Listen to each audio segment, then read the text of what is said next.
I'm a feminist, but I haven't looked at my bank statements for years. My husband could have a serious online gambling problem and I would have no idea. I like being financially independent and I earn my own money and I have my own bank account. I just find it so incredibly boring, I can't bring myself to look at the paperwork. As far as I know, he's drained the accounts and is setting up a trust fund for his second family. I'm a feminist, but a few years ago, my friend asked me where my top was from, and I said that it was from Urban Outfitters, but actually it was from ASOS because I didn't want her to buy it.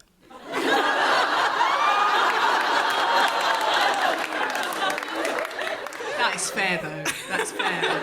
I don't even think that's unfeminist. I think, why is she asking? Exactly. It's not okay.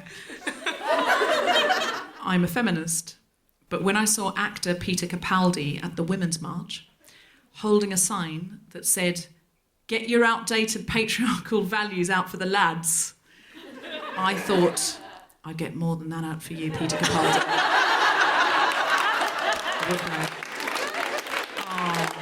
What a lovely man with a lovely sign. Going out to the march, Peter Capaldi, and he had that sign. I'm a feminist, but I was at a party and a guy asked if he could touch my hair, and I let him because Fade by Kanye West was playing and I didn't want to delay dancing to it.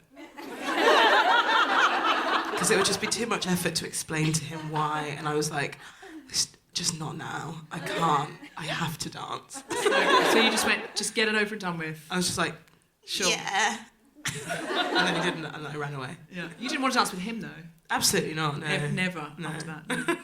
I'm a feminist, but I'd quite like to do Peter Capaldi in his role as sweaty, appalling, deceitful spin doctor and bully Malcolm Tucker from The Thick of It. Because he would fuck hard, wouldn't he? He would take you... He would be insulting, he'd be so rude, he'd be sweary, he'd be mean. Or maybe he'd just, that would be his softer side. Oh, don't say that, ruin it. Maybe he'd cry after. Oh! Not that there's anything wrong with that. I'm a feminist, but I want Rory in Gilmore Girls to marry Logan, even though her soulmate is clearly Jess. Which bit are you agreeing with? Logan. I don't watch the Gilmore Girls, and I feel very, very bad for saying that. Cause you have to watch it. I know. You have to watch it. Oh, give us a cheer if you're a Gilmore Girls fan. If you're not. If you're actively anti-Gilmore Girls. Oh, that's interesting. There's anti and pro. We don't have time to get into why now, and I feel bad, but maybe we should do a whole theme on the Gilmore Girls. I'm going to have to box set the fuck out of that as my challenge. Live from King's Place in London, the Spontaneity Shop presents The Guilty Feminist with Deborah Frances-White, guest co-host Lolly Adefope, and tonight's special guest Jessica Regan, talking about power.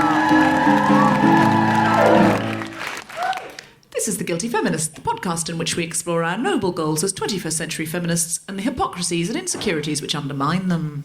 Now, Lolly, you've been filming today, haven't you? I have. Can you tell us what you've been filming? It's a show called Loaded, a sitcom for Channel 4. Have you had a nice day on Loaded? A lovely day, a freezing cold day in Southampton. And then you had to race up here. Thank you for making the effort. Lolly was cutting it very fine, so fine that she missed the first show. But she has schlepped after it's very hard work for me. I mean, I know it sounds like that's like a joke, like, oh yeah, well, I'm just sitting in my trailer and then people bring me drinks. But it is hard work, isn't it? Yeah. Like it's just very early mornings and I'm not an early morning person at all. No, you're a comedian, obviously. Yeah. I honestly, I wake up in the morning at 5 o'clock and I feel sick. And I just sit there and I'm like, no. Do you commute? You don't stay in Southampton? Well, I was filming something else.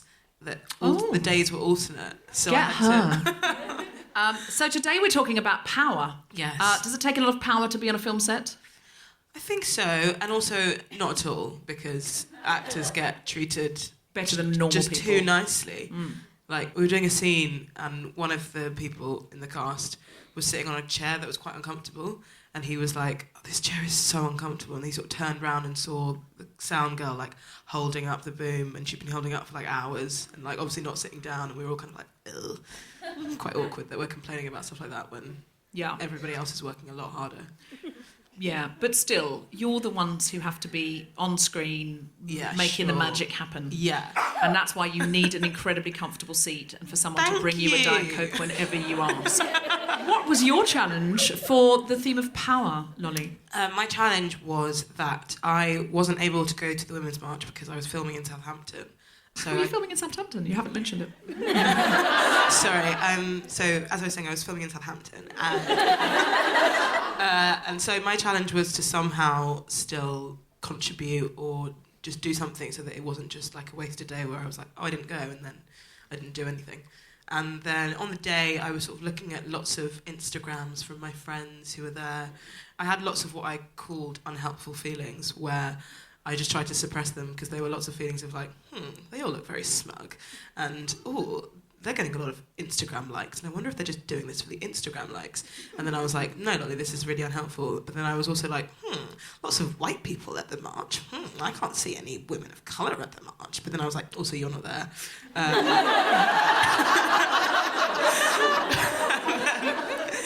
And then I achieved my challenge by having all of these unhelpful feelings and then going on Twitter and reading lots of articles and tweets by women of colour who said that actually they met lots of women of colour who were there and came specifically because they were like, otherwise this would just be a white feminist space. And there were lots of people with signs that said, I mean, not enough, I guess, but lots of people with signs that said things like, white women did this, and hope to see you all at the Black Lives Matter protest as well. Because that's like a feeling I have all the time that I know is really unhelpful, because it's that thing where, like when people say, oh, there's no White History Month, and then you say, like, well, you don't go to a like cancer fundraiser and say, well, why aren't you raising for burns victims? But I was basically doing the same thing with being like, well, where were you at the Black Lives Matter protest? And it's just not really that helpful. But then basically, like, I think I helped myself by reading the like work of people who sort of feel the same way, but then use that for good rather than just like sitting bitterly in my trailer in Southampton and doing nothing. What we need is to practice gratitude for what's there and then have that little bit of dissatisfaction for what's not. Mm-hmm. Because if we just look at what's not there, we just become a conduit for misery and discouragement, actually. Yeah. We discourage ourselves, we discourage other people. So when people sit online, like calling people out all the time, I'm like, you're discouraging them from the positive thing they're trying to do. If that's the only thing you're doing. Mm-hmm. So I'm not saying don't call people out. I'm saying do that in the context of other positivity. But at the same time as practicing gratitude, the thing is, satisfied people are not responsible for any of the changes in the world. Mm-hmm. Not one piece of technology, revolution, fantastic change, leap forward in liberal values, or just even invention, or, you know, the invention of the chair wasn't created by someone who was just happy and content. It was someone who was saying, I'm fucking sick of the ground, who invented the chair, but just fuck this shit. And like lots of ground people, we just be grateful for the ground. It's holding you down, it's gravity. Why do you always have to be so dissatisfied? Because I'm just sick of sitting on the ground. It's dirty, I'm uncomfortable, it's hard. And they just got a bit of ground and they put 4 legs underneath it and went, look, now the ground's higher. There's room for my legs. And that's the invention of the chair. Just the chair. Guys, we're all learning here. And yeah, definitely. And then someone said, this stool there's no back, I'm so uncomfortable. They went, look, I've made you a stool. Why can't you just be happy with a stool? Like, you had the ground before and now the stool's not good enough. And that dissatisfied person went, no, it isn't. I'm putting a back on it. And that's how they went from a stool to a chair. And then somebody went, wish this would recline, and so on, until we ended at business class air travel. Now, so dissatisfaction is how we get anything and anywhere. Dissatisfaction alone doesn't create anything either. It just makes enemies and it makes discouragement. So I think what we need is like 80% gratitude, 20% this isn't good enough. Mm-hmm. And that together will create what is now needed, desperately needed from all of us in 2017. And I've seen a lot of people of colour saying, well, where were you? Why are you just angry now? Why are you just scared now? Like, where were you 4 years ago? Where were you 8 years ago? And it's a good point, and it makes me feel guilty, and that's okay. It's okay for me to go, sorry, I feel guilty, I'm doing something now. And so my challenge, which leads me neatly on, was to invent the Uber chair. No, it wasn't. It was... it was, I present to you, the flair. It's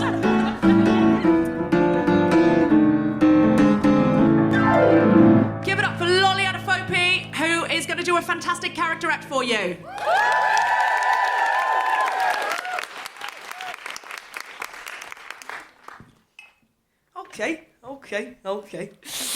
Okay, guys. Okay. Who have we got here then? Guys, does anyone mind if I start off by asking you a question? Okay.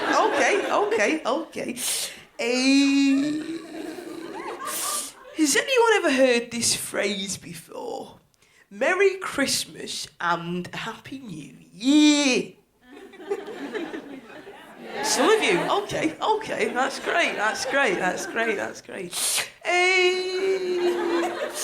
Has anyone ever heard this word before? Brainstorm. Yeah. Okay. Can anyone tell me what this phrase and this word have in common? You can't say them anymore. Okay, you can't say them anymore in case you offend people. But that's okay. That's why I'm here today. I'm here today to tell you some of the things that you can say instead so that you don't offend people. So instead of saying Merry Christmas, you can say, I hope you enjoyed your winterval. or Happy Holidays. Or I hope you enjoyed your winterval.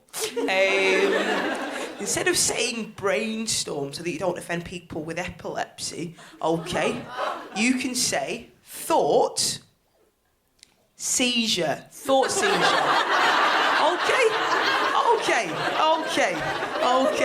Okay.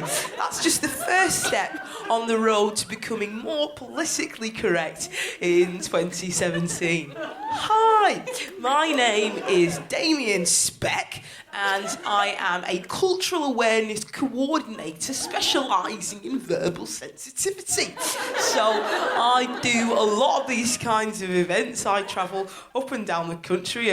What goes up must come down. It's all about sort of making sure that you guys feel comfortable. Okay. Making sure that you guys feel comfortable with what you can and can't say. Okay? Making sure that we don't have any careless whispers over the coming months. Okay. I wanted to start off by telling you a story. I've always been fascinated by language. Sort of how we speak, how we use words, and how we communicate with each other. And not too long ago, I had an experience that changed my life. And I'm going to tell you about it now. I was at a dinner party. And I was chatting to a friend of mine, a coloured bloke. His name's Gary, and he makes water. And Gary was annoying me a bit. He was getting on my nerves, and I lashed out. Called him the N-word. Okay? He was being a nuisance. Okay? So I told him, I said, stop being such a nigger. Bit of discomfort in the room there. Guys. No, nigger is fine to say because rappers say it. Now, I sort of racked my brains for months trying to work out what it was that I'd said to Gary that made him so offended. Was it what I said? Was it the way I said it? And that's when I realised Gary was a vegetarian. I rest my case, but the point is, I believe that we're all equal. Okay? All lives matter. Okay? So it doesn't matter if you're bent. It doesn't matter if you're coloured. And it certainly doesn't matter if you're white. Okay? I believe that we should all do unto others as we would wish for.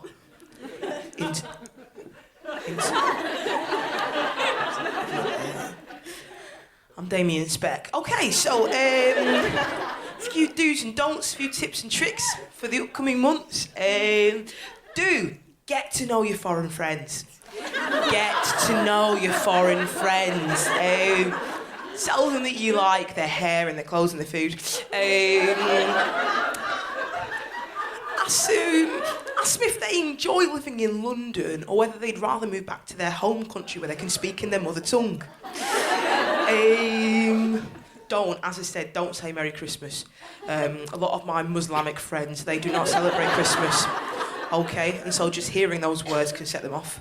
And as we all know, they're a very sensitive bunch. And one last do. Do ask out the black girl from work that you've always flirted with. Take her on a date, kiss her, and then tell her you're really excited to go back to hers because you've never had sex with a black girl before. Any questions? Sorry, any questions? I don't know what happened there. Some questions I get asked quite a lot are sort of, people say to me, they say, Damien, isn't this political correctness gone mad? Do you know what I mean? People say to me, they say, oh, Damien, you need a handbook to know what to say these days. Do you know what I mean? People come up to me and they say, Damien, what next? A black Hermione? Okay, so we've got some Harry Potter fans in the room. Okay, that's great. If you haven't heard the news, they have actually hired a coloured woman to play Hermione in the West End revival of Harry Potter, the movie. And a lot of people have been asking me what I think about that. And I'll tell you right now, I think it's fine. I do. I think it's fine. I think if you can have goblins and demons and wizards, you can have a black person. It's the same thing. Well, that's about all from me. Just time now to say good night, good luck, and God bless. Or not God bless if you're an atheist. And why wouldn't you be? Ricky Gervais is one. Okay. Thanks very much. Thank you.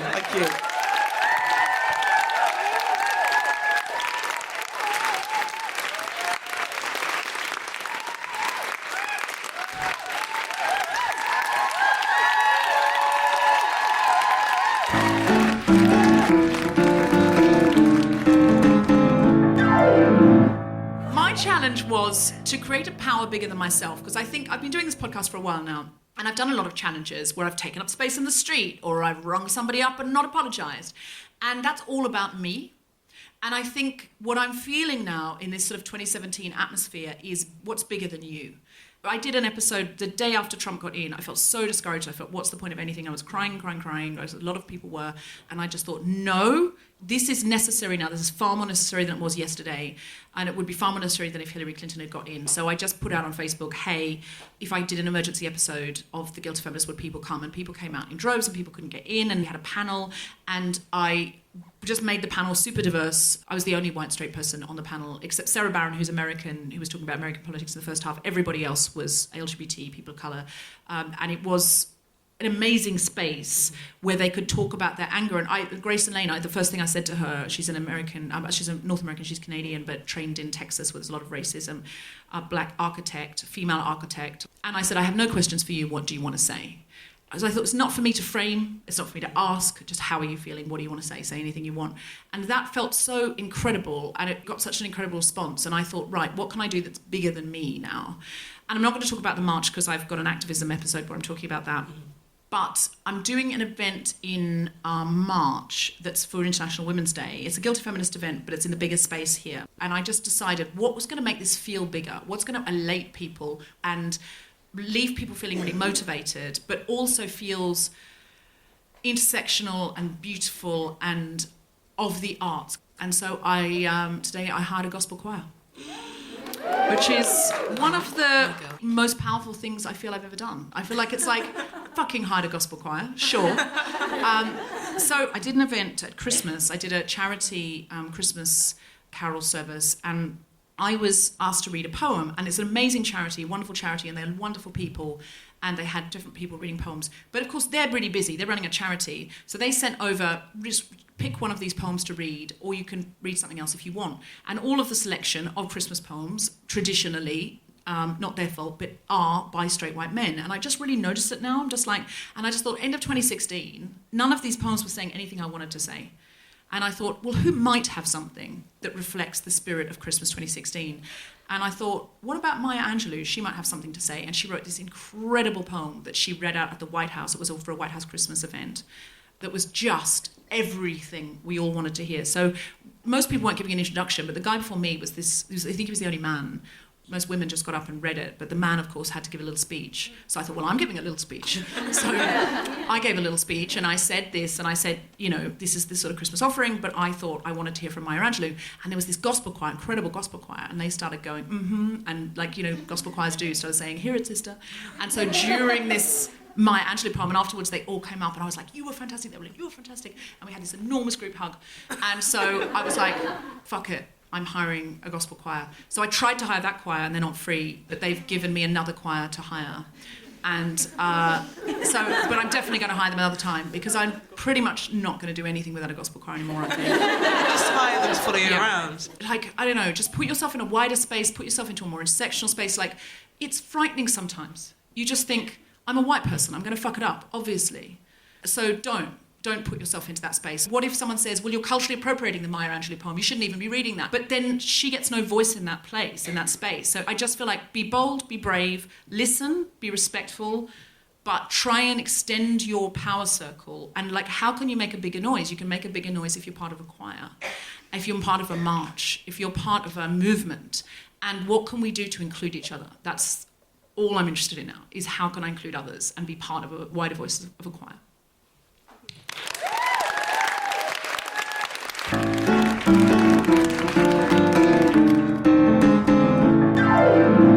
It's Deborah Frances-White, and she's going to be doing some comedy. Please, everyone, make a lot of noise and welcome her to the stage that she's running on.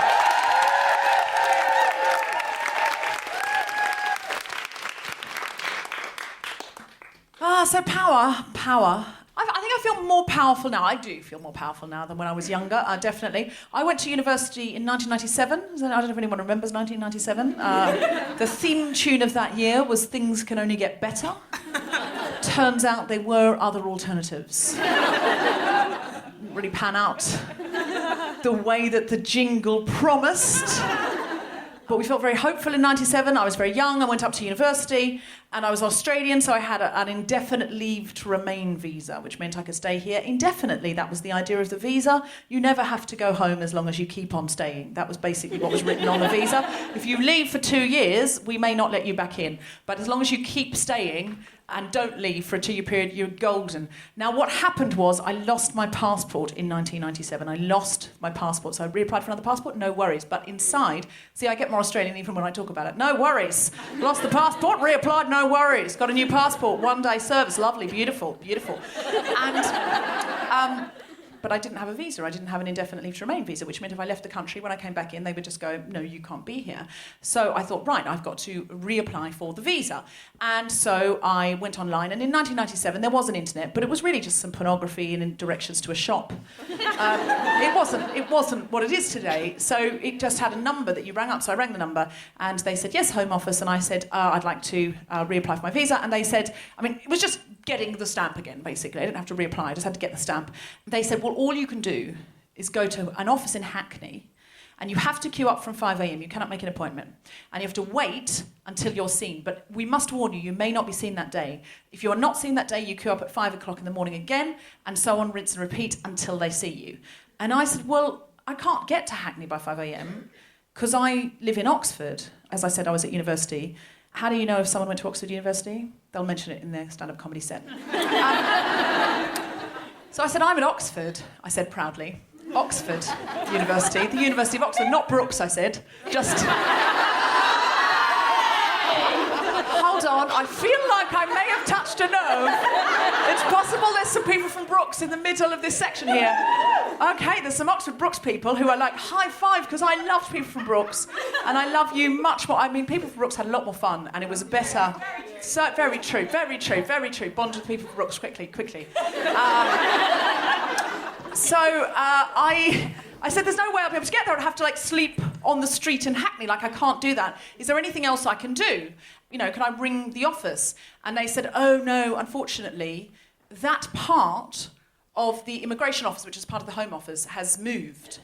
And we don't know where they've moved to. And I went, what? And I said, but you just said they're in Hackney. She said, oh, but that's just the processing office. The people that make these decisions, they're in another office, and we don't know where they are. And I said, you're kidding. And she went, no, we're really not. She said, we've lost that bit of the Home Office. Just temporarily, she said. I'm sure we'll find it, she said. And I was feeling really stupid for having lost my passport, and this really put it in perspective. So I thought, right, I've got to take power here.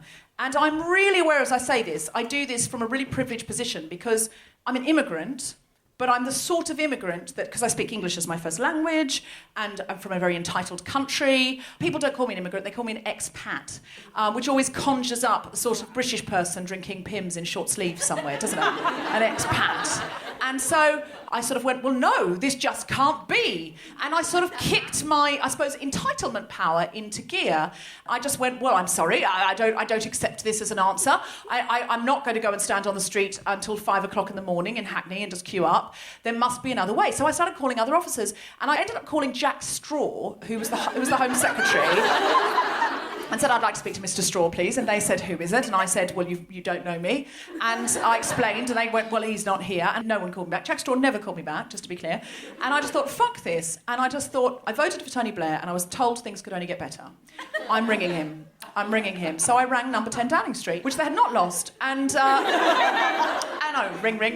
Hello, number 10 Downing Street. And I said, hello, is Tony Blair there, please? And the lady laughed, because clearly nobody says that. Even people who know Tony Blair, apparently that's not what they say when they call. And she said, who are you? And I explained my predicament, and I said, they don't know where this bit of the Home Office is, and I wondered if Tony Blair knew. And if he doesn't know, I'm going to ring the Guardian newspaper and see if they know. And she said, can I just put it on hold? And she came back, and she laughed, and she basically said, look, I shouldn't do this, but like for your chutzpah, what I'm going to do is I've got a secret number for you. Now, ring this number and ask for Maureen. This is true. This is a true story. Maureen's going to help you, and then I want you to destroy the number. And I was like, okay. So I rang the number, spoke to Maureen. Maureen said, yes, I was expecting a call. And she said, I'm going to send you a letter. And then I want you to leave the country just for the day, just go to Paris for lunch, come back. This is seriously the power of expat entitlement, isn't it? Just pop to Paris for lunch, darling. Come back. And when you come back into the country with this letter and your passport, they will stamp it, and that is your visa. And so I did that. I went to Paris, came back, got my stamp, destroyed the number like the James Bond I felt I was. And I thought, power, this is power. Now, cut to 2007, 10 years later. I lost my passport again. Okay, don't judge me. It's once a decade, gang. That's not bad going for someone who travels as much as me. And don't forget, I didn't lose a passport office, I just lost a passport. So, 2007, I lost my passport again, and I thought the same deal would happen, but no, because now this is after 9/11. Everything has changed. They don't give a fuck who you are, and my expat sense of entitlement was doing me no favours whatsoever. Basically, this time, they said you've got to pay like £2,000, you've got to go to Sheffield,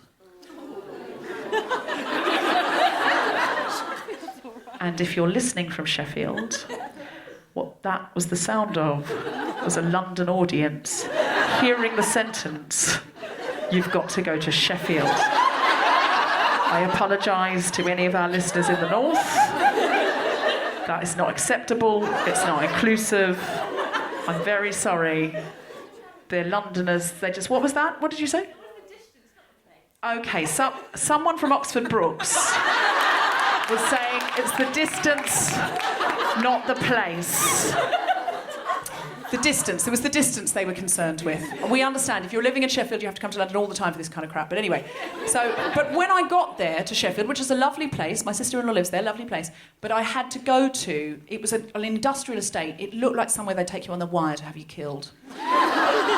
Oh, it really did. And I went in, and there were security machines heavier than any airport security I'd ever experienced. And I went in, and I had all of this proof, because what I had to prove was not only that I'd had this visa at some point in time, but I'd not left the country for any 2-year period. And so I went in and I had all these bank statements and landlord statements and all sorts of things proving that I had not left the country for 2 years. And I went in, I waited, queued up. Finally, I got through. And this lovely lady, she looked at all my stuff and she said, "This is all lovely what you've prepared, and I see what you've done here, and I see the effort you've gone to. But," she said, "I've been here all my life and I couldn't prove I hadn't left for a 2-year period, because you can rent a flat, you can have a bank account, and you can sod off. And then you can come back 3 years later. So there's nothing here that really demonstrates to me that you've been here for 2 years. And to be honest with you, I couldn't prove it. We're asking you to prove something too difficult, but there's nothing I can do. I'm going to have to deport you." And I was like, "But I live here, I don't live in Australia, I haven't lived in Australia since the 90s, I don't have any, where am I going to live?" And she went, "Well, I'm sure you'll work all that out. You can start the process again when you get there. It might take a year or two, but it's lovely weather in Australia at this time of year." She was genuinely incredibly nice. She said, don't worry, we'll pop you on a plane this afternoon, but don't worry. She said, "You won't have to pay for the ticket, you can pay for it later." And I was like, but I don't live there anymore. And I was thinking, what power do I have? Because I'd played all the cards, and what power do I have? Because I live here, I don't live there, and I have a visa. And I said, "But I had a visa, you must have a record of it." And she said, "Well, the thing is, we don't have a record of it, and I'll tell you why. We lost a lot of boxers. At one point in the 90s, we lost a passport office." I was like, "Are you serious?" She said, "Yeah." I said, "I remember that happening." She said, "Yeah, we lost the office and we lost..." But I said, "I didn't come over in the 50s. You must have it on a computer." She said, "No, we didn't computerise anything then."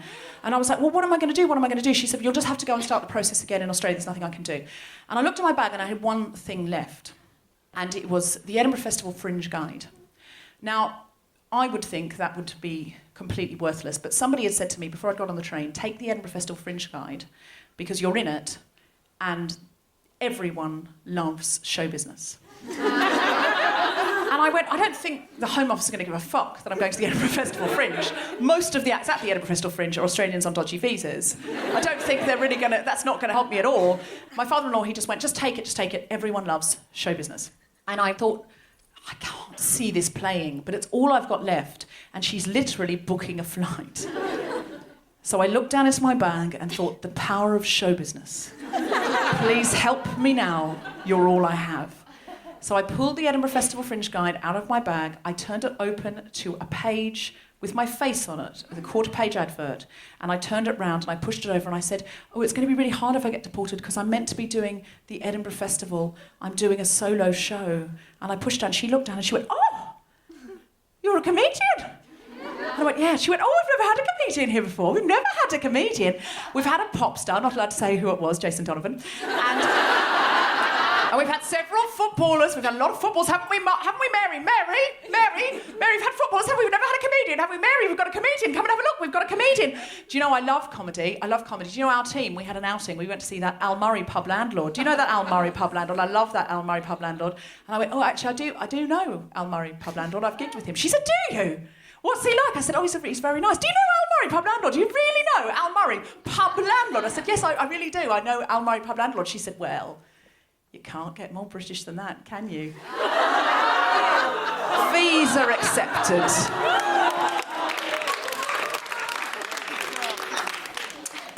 And that, my friends, is the power of show business. So lucky I wasn't anything useful, like a teacher or a social worker or a fucking doctor.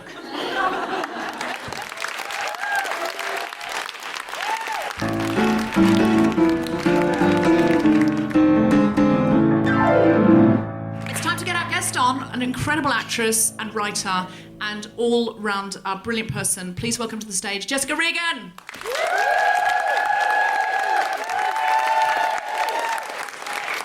So Jessica, tell us a little bit about the things you've done, just so we can kind of get to know you before we talk about the power space. So what have I done? Well, I've been an actor now, a professional actor, for close to 10 years, and I've been very fortunate in some respects. And I've worked very hard in other respects. And I think actors audition all the time and are constantly presenting themselves to the world. And I've learned a few things along the way about that. And it's interesting that you've talked so much about being grateful. Because for so long I was so grateful to just work. I was just like, I'm so lucky, I'm so lucky, I'm so thankful, I'm so lucky, I'm so thankful. Then it was like, well, hang on a second, you are an asset to the room because you're going to work extremely hard, you're going to be passionate and dedicated. And once I reframed that, it's like you can't unsee it. And you can't unsee times where you're not being treated as an asset.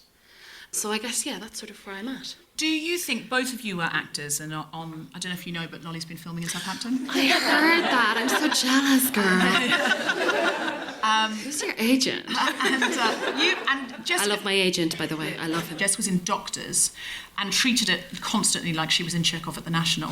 And so won 2 awards. And I think it's okay You didn't for me have to say, mention that. So people in, I don't know how to say this tactfully, but Doctors hadn't won a lot of awards. No, this is just true. And then you won a Royal Television Award. I did. And then you won the Best Newcomer, and Doctors hadn't won that maybe ever.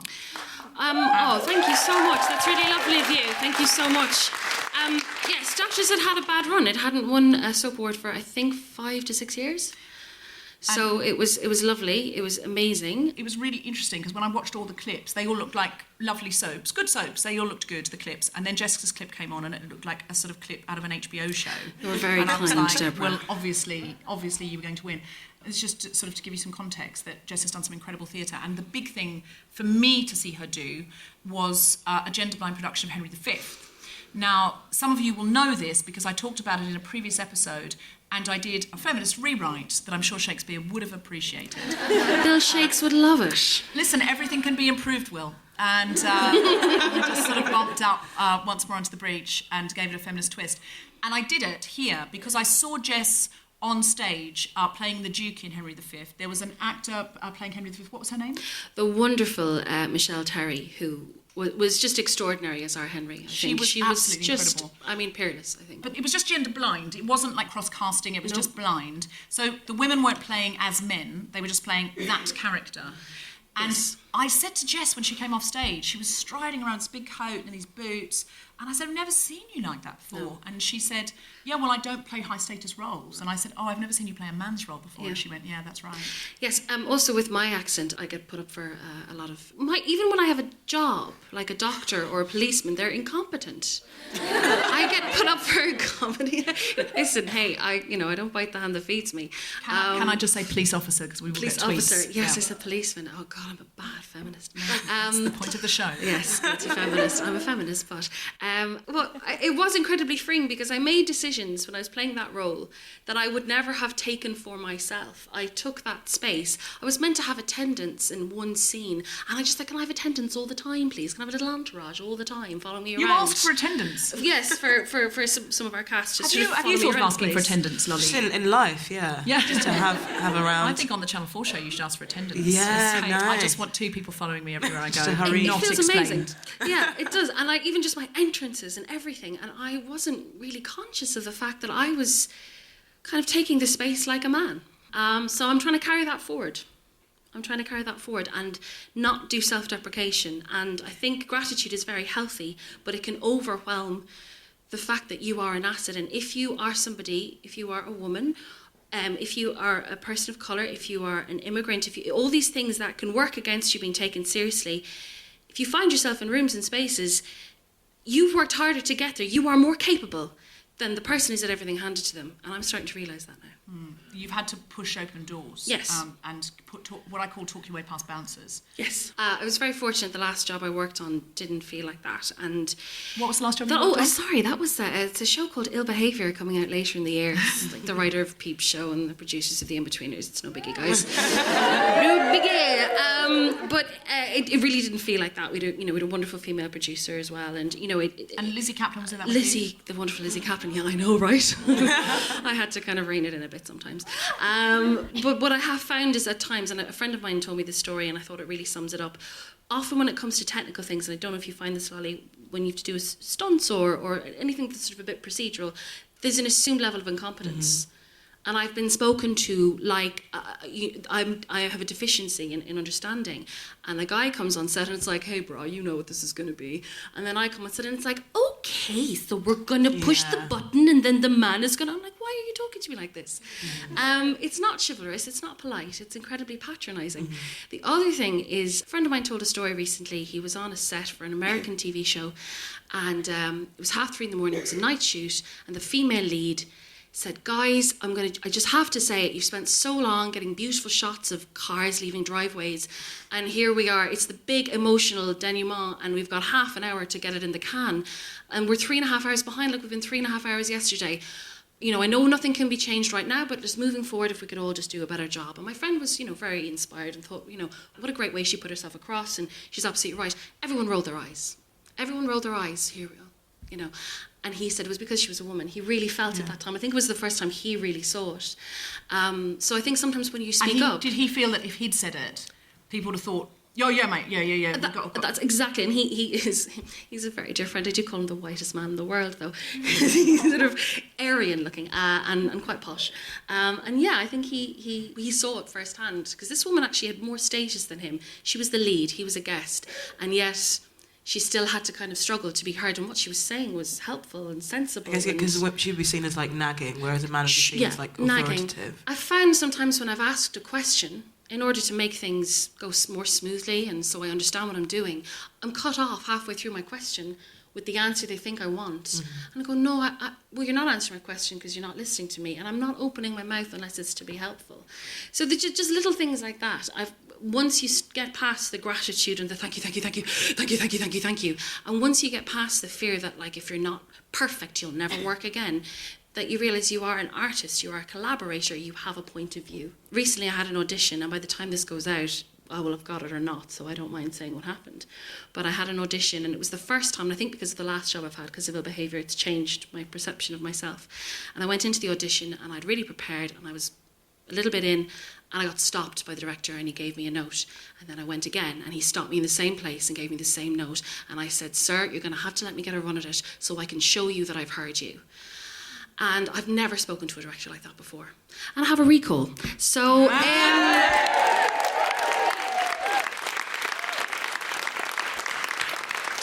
stand up for yourself on sets, Lolly, or do you feel it's hard because you think, I won't work again if I'm rude to a director, or not rude, but if I'm in some ways not seen to be as cooperative as possible? Sometimes it depends on how much I care about the project that I'm working on.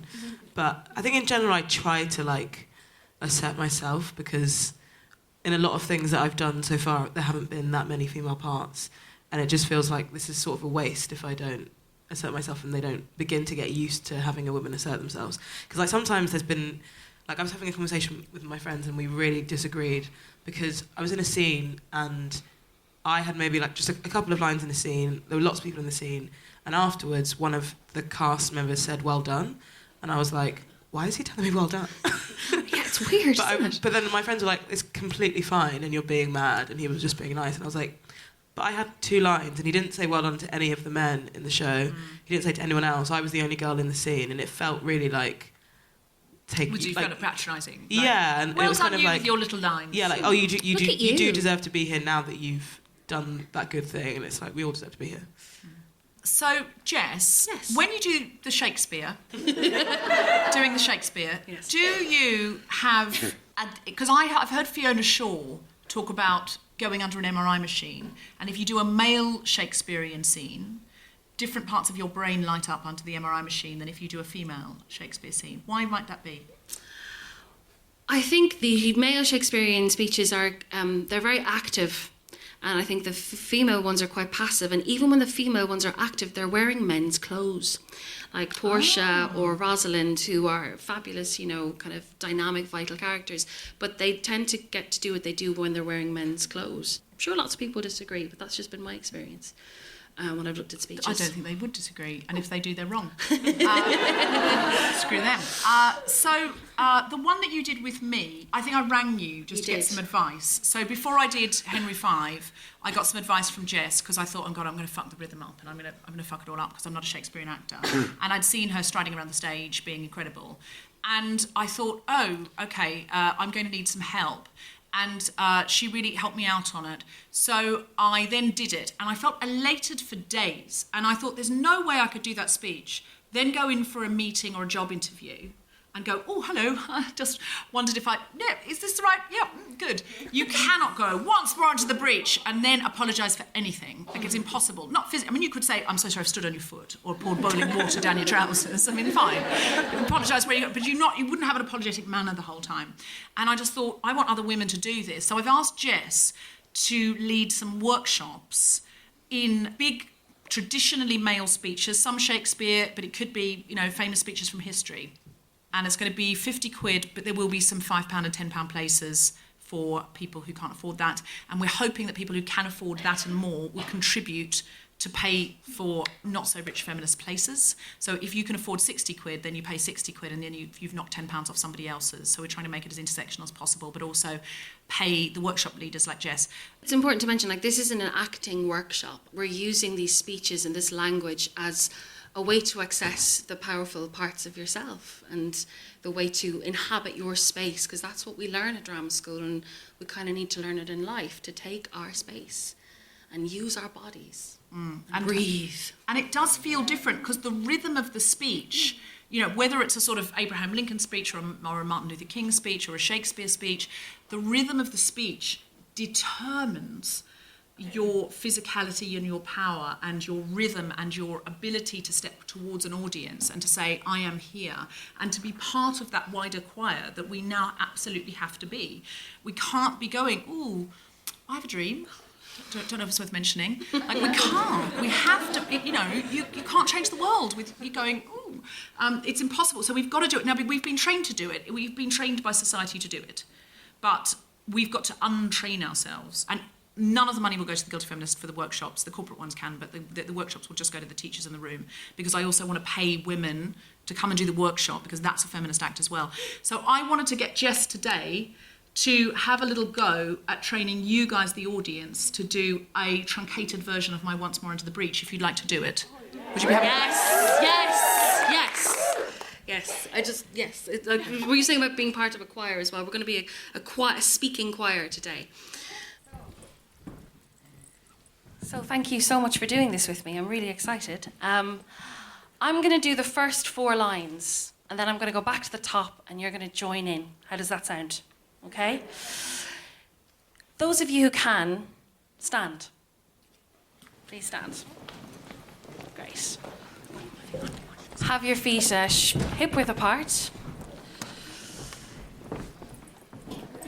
And I say to you, my fellow feminists, once more into the breach, dear friends, once more, or close the wall up with our female dead. In peace, there's nothing so becomes a girl as modest stillness and humility.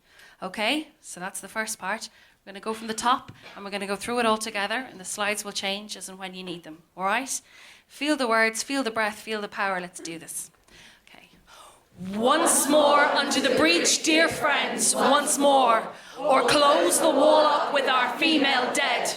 In peace, there's nothing so becomes a girl as modest stillness and humility. But when the blast of war blows in our ears, then imitate the action of the tiger. Stiffen the sinews, summon up the blood. I see you stand like greyhounds in the slips, straining upon the start. The game's afoot. Follow your spirit, and upon this charge, cry God for women, feminism, and St. ANGELOU! Well done, give yourselves a round. Feels good, doesn't it? Feels really good.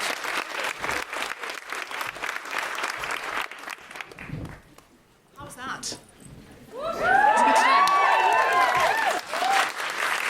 Does it feel good? I feel it feels really powerful. It makes me feel a bit like crying, which that isn't useful, is it? Emotional. I'm like, no, but I don't want to be in a battleground going, oh, this is really beautiful. It's really a problem for me that I just sort of get teary when I feel moved or angry or anything. I've really got to although I don't know why I think it's a problem. Yes. Thank you. It's yes. interesting. Good heckle. What a good heckle. That's fine. Feminist heckle. always think tears are a show of strength. I really do. I don't worry about friends who cry. I worry about the friends who don't cry. Oh, that's a really good point. That was really amazing. I really hope we can take these workshops.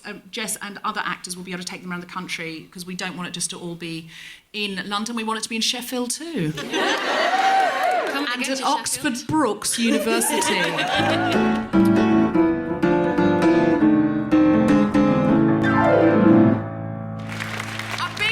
Jessica Regan. Do you have anything to plug, Jess? Not personally, but I would like to direct people, particularly any Irish Guilty Feminist fans, to a few things happening. Holla.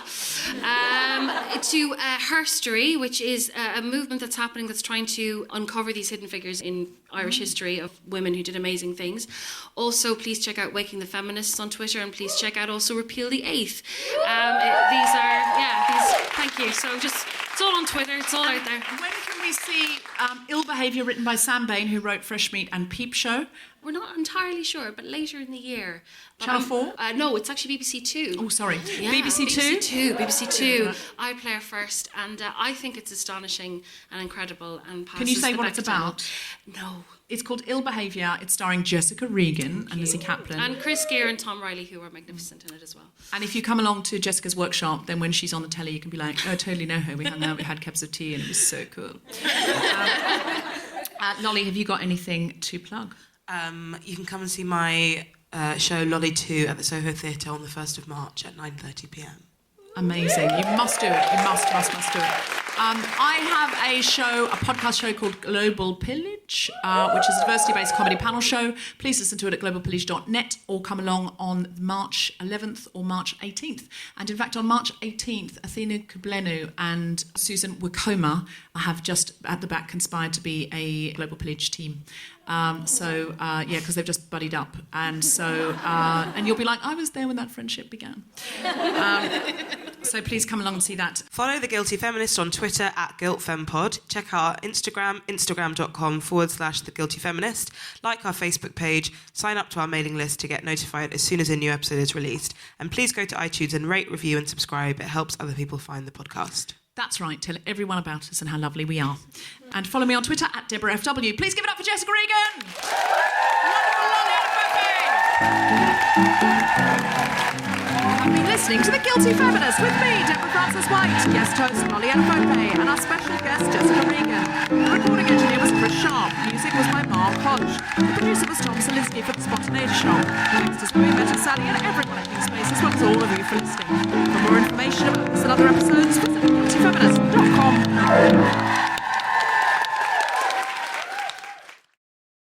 Was it clear at the top, because I said it quite quickly over some applause, that Lolly was doing a character? I wasn't doing a character. We've never had a character ever. I wasn't doing a character. Oh, sorry. Oh, this has got awkward. That's the end of the show. Let's go home. Hello, Guilty Feminists. Thank you so much for listening. Thank you for writing in. Thank you for all your support over the last year. Now, many of you have expressed a desire to get involved, to make some of these challenges real and alive, especially along the lines of career development, not apologising, stepping into the space. So we have some workshops. Now, these are just the start. We're just testing the waters here in London, and then hopefully we'll be able to bring them around the country and even wider internationally. The first two will be on the 22nd and 23rd of April. Jessica Regan, who's an actor who was in the Gender Blind Henry V, and I are going to do a workshop on big speeches, male speeches from Shakespeare, speeches from history, taking the space and owning it. You can book for those workshops on guiltyfeminist.com. The price will be £50 for a day workshop, but there will be £10 places for those who cannot afford the £50. And please chip in a little bit more for another feminist to join the workshop if you can afford more. We want these to be accessible to everyone and intersectional. We also have more of a corporate leadership day. Many of you know that I go into the corporate world and work with women on taking up the space. So there's going to be a very big leadership event with me speaking and other brilliant people that you can work with, a special Guilty Feminist episode on negotiation, organisations, with Suzanne Williams, who is well known for negotiating with people who have hostages for the government and for other organisations. And that is going to be an incredible special leadership day. Hopefully you can get your company to sponsor you to come on that if you are in the corporate world. That day will be £195, but again, there'll be £10 places. Please chip in more if you can, or pay if you can. If you can't, please write in and you can go on our list for a £10 place. Details of all these things are on guiltyfeminist.com.